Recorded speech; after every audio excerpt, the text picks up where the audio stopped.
Welcome back to the Female Sports Nutrition Podcast, where we tackle the real challenges female athletes face beyond the field or the gym. Today, I'm talking all about meal prepping. And did you know that nearly 70% of female athletes struggle to maintain a consistent, healthy meal prep routine? And a shocking 85% report feeling overwhelmed by the time commitment it seems to require? If you're nodding along, you're definitely in the right place. I understand the juggling act between training, life, and trying to eat right. So today we're diving headfirst into simplifying meal prep, and I'm going to share 3 easy game-changing recipes that will revolutionize how you approach your nutrition without sacrificing your precious time. Get ready to ditch the takeout menus and embrace a prep strategy that is as powerful as you are. So let's dive in. Tired of feeling exhausted after training? Confused about how to fuel your body without all the food rules? Welcome to Female Sports Nutrition, where I'll help you fuel strong, build muscle, and perform your best, all while breaking free from diet culture. I'm Kristen, a sports dietitian, trainer, and Jesus lover, and I'm here to help you fuel with freedom. Lace up your shoes, grab that smoothie, and let's jump in. Are you tired of calorie counting and endless tracking? Join the Female Sports Nutrition Facebook group. Connect with like-minded female athletes focused on getting stronger, fitter, and faster the healthy way. We ditch the restrictive diets and embrace sustainable nutrition that fuels your performance and your life. Join our supportive community and receive a free gift for becoming a member. Level up your training and your nutrition without sacrificing your sanity. So today I have 3 recipes that you can easily meal prep for your entire week, or you could just batch cook it and use it every now and again if you want to do it that way. I personally use these recipes and they are so easy, they're delicious, and they are recipes that the whole family enjoys. So let's go ahead and dive into it. I have a meal prep recipe for each meal: breakfast, lunch, and dinner. So we're going to start off with breakfast, and this is just simply a breakfast casserole. This is a meal in one, which I love.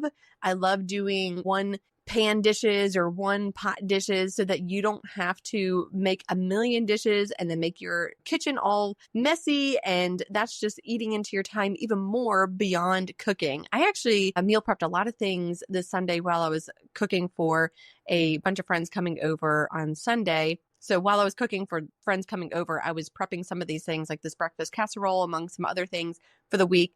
And you know what's so great about it is my kitchen stays so much cleaner if I meal prep versus if I try to cook dinner every single night. So last night I actually did cook dinner and my kitchen is now a mess as a result. So I think this will save you a lot of time and headache with cleaning, but then also you won't have to think about, well, where is my next meal coming from? I'm starving. What am I going to eat? So now I'm just going to pull something out of the refrigerator or the pantry, or I'm going to call Uber Eats or whatever and get whatever I can get. So breakfast casserole, let's dive into it.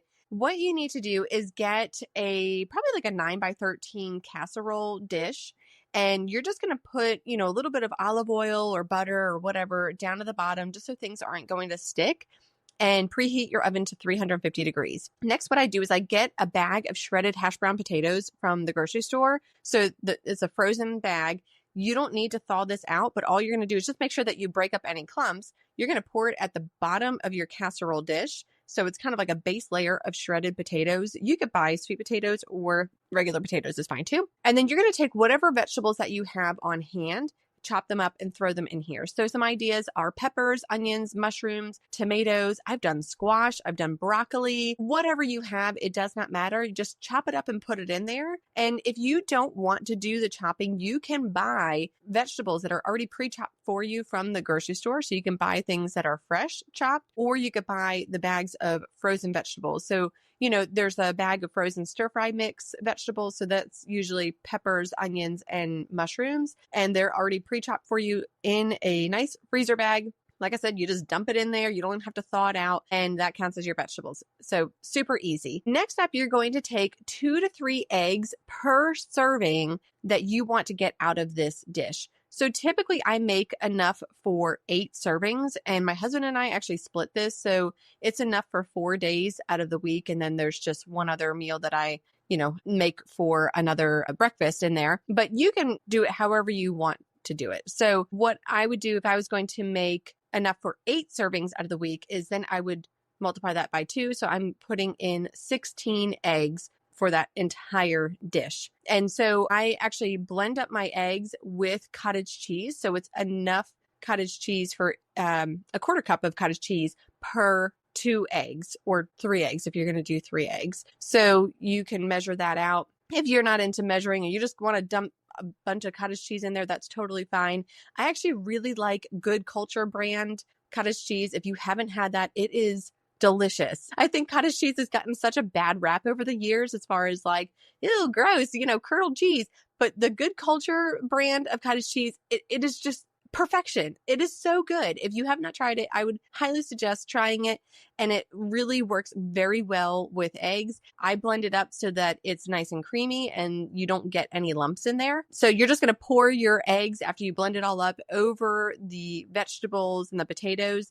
And then I like to take like diced ham, or if I have maybe some bacon, or if I have, some like chicken sausage or something like that laying around, I will put that into the eggs as well. And then I'll just put some shredded cheese on top, and that's it. And I'll bake it at 350 for about 30 minutes or until the eggs are set. So I just take the whole pan out of the oven, I let it cool, and then I slice it into my servings. And I put that whole pan in the refrigerator. I don't even put it in little containers, because all I'm going to do in the morning is just take out one serving, pop it in the microwave for maybe a minute, and that's it. That's my whole breakfast. It's one complete meal. It's super easy. It's super tasty. Don't forget to put some salt, pepper, and some spices in there if you want that. Garlic powder, onion powder, that type of thing makes it even better. And sometimes I put hot sauce on it. Sometimes I put salsa on it. Whatever you want to do, but it's super easy. Like I said, it's one complete meal. All you have to do is just put it right into the microwave and eat it, and you're done. All right, next up is shredded chicken. So this is kind of a lunch/dinner deal. I really like this because it is so simple.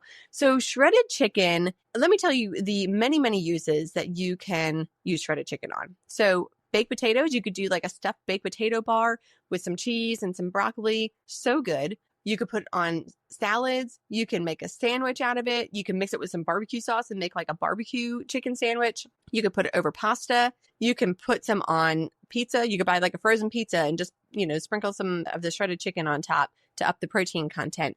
You can also make tacos and burritos. And this is another meal prep idea where you can make like chicken enchiladas and roll them up in the tortillas and bake them. You can actually put that in the freezer and you can have that for another meal later on. So many uses for shredded chicken.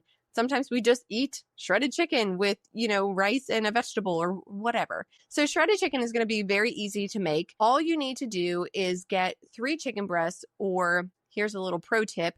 If you do more than 3 chicken breasts, like maybe 6 or maybe even more than that, you just double, triple the recipe. And now you have a ton of shredded chicken that you can put in the freezer and pull it out later, which saves you at another point in time. So basic recipe is 3 chicken breasts, salt and pepper, however much you want in there, and then 1 cup of broth, or I use bone broth. I make my own, and I can link the recipe below for you on that. But whatever broth you have is totally fine. 1 cup of broth, and you can do this one of 3 ways. You can make it in a Dutch oven, in your oven, or in a crock pot, or in an Instant Pot. So I'm going to tell you the different ways that you could do this. So if you have a Dutch oven, which is basically like a baker with a lid on it, you're going to preheat your oven to 350 degrees, put all the ingredients in the Dutch oven, and then you are going to just bake for 45 minutes and then shred it when you're done. That's it. So simple. If you're going to use a slow cooker, same thing. Put all the ingredients in the slow cooker, turn on high for 4 hours or low for 8 hours, and shred it when it's done.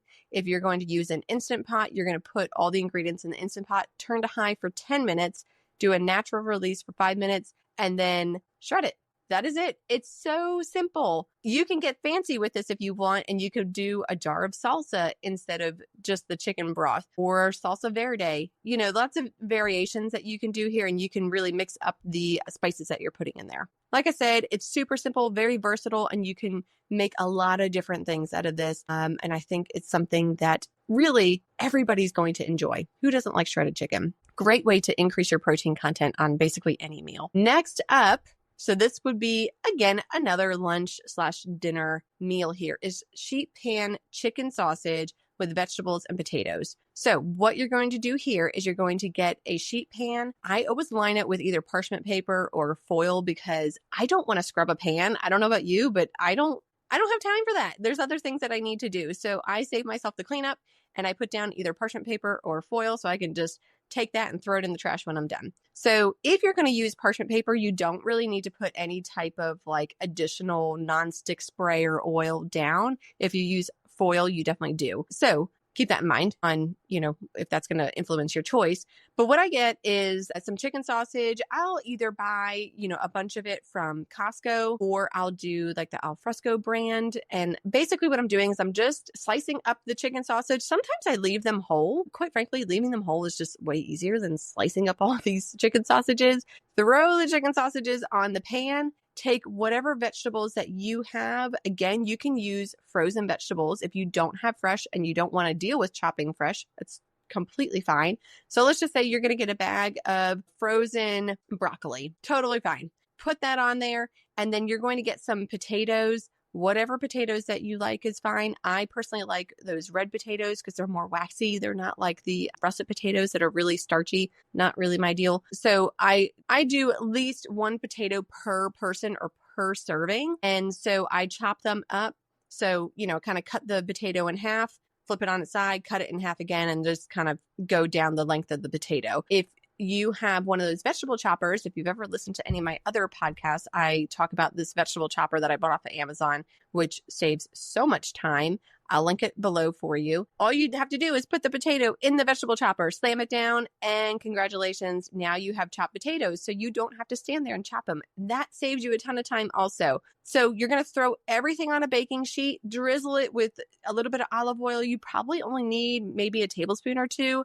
And then I just take whatever spices that I like, garlic powder, onion powder. I'll do some basil, oregano, salt, pepper, and I just put it on there. Honestly, don't measure them. I just kind of sprinkle a little bit all over. That's enough for me. And then I just toss it all together, stick it in the oven at 400 degrees, and it's going to take probably 20 to 30 minutes. You'll just want to check on it and see if the potatoes are cooked through, and same thing with the sausage, if they look like they, are kind of like brown and crispy on the outside. So all the vegetables, all the potatoes should look slightly brown and crispy on the outside. And it's so good, so delicious. And this is something that you can easily make a ton of. Like sometimes I'll do actually 2 sheet pans in the oven, so then I have multiple meals that I can get out of this. You can honestly get enough meals for the entire week if you were to do 2 sheet pans, especially if you're making this for multiple people. So these are my 3 recipes to get you started for meal prepping. They contain everything that you need, except for the shredded chicken is not everything that you need in there, but you're just going to use the shredded chicken on some other things. Like I said, the baked potato or a sandwich or pasta or whatever. If you want to save yourself a step, go ahead and bake some potatoes while you're making your shredded chicken, or cook up some pasta,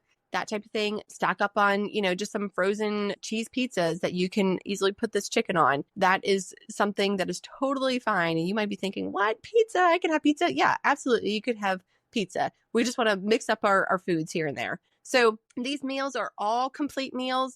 You have everything that you need in there, and it is going to save you so much time, so much energy, and it'll also save your kitchen, which would be really nice. And like I said, you can make a lot of these foods so that you can throw some in your freezer, and then you don't have to worry about it later on. If you enjoyed these recipes, please leave me a comment below or a review rather in Apple Podcasts, and tell me about it. Let me know how you like the recipes. And while you're at it, join the Female Sports Nutrition Facebook group and let us know how you liked it in there as well.